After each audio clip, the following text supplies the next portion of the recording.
الفرجاني ساسي. الفرجاني ساسي والله هذا موضوع مهم على الاخر.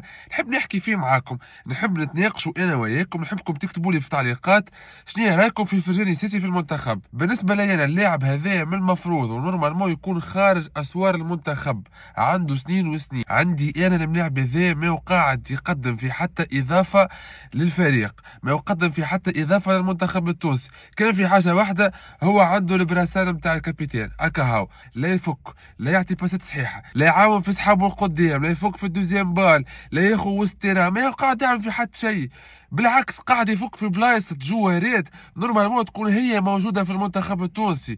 اول واحد انيس بن سليمان من عام 2022 الملاعب يكون بيفو في المنتخب التونسي، يلعب روليال، يلعب ويت. الفرجاني ساسي يقعد يلعب وانيس بن سليمان يولي جناح، معناها خرجوه من البوست نتاعو ويولي هو خايب ويخرج من المنتخب.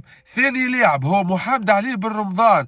اصلا البارح في الماتش اللي ربحناه كونتر اوغندا، محمد علي بن رمضان كي دخل لعب مكان الياس سعد جناح. اوركو بن رمضان بلاصتو صحيحه هي بلاصه الفرجاني. كيفاش من بعد جيت تقولي بن رمضان ما كانوش بالباه؟ يخاطر مش يلعب في بلاصتو. ثالث لاعب اللي هو مظلوم ظلم كبير برشا، عمري ما ريت هكاك. شنو حكايتكم على الحاج محمود؟ شنو هي حكايتكم على الحاج محمود؟ البارح علاش ما هبطوش؟ ولا لازم الملاعب هذايا يقعد يلعب 90 دقيقة وحاج محمود ميم با يدخل؟ معناها مشكل كبير في اللاعب هذا في وسط الميدان تاع المنتخب التونسي. نحبكم تعطيني رايكم، هل انا غلط؟ انا قاعد نحلم؟ انا قاعد نرافي كرة اخرى في التيران، ما نفهمش كرة؟ فسروا لي انتم. انا بالنسبه لي انا اللاعب هذايا لازم يكون خارج المنتخب. عندك الف قائد اخر، عندك علي العابدي، عندك منتصر الطالبي، عندك الحارس الدحمان ولا بشير بن سعيد، عندك ياسين مرياح، عندك الياس السخيري. احنا برشا لاعبين يكونوا نجم يكونوا قائدين المنتخب.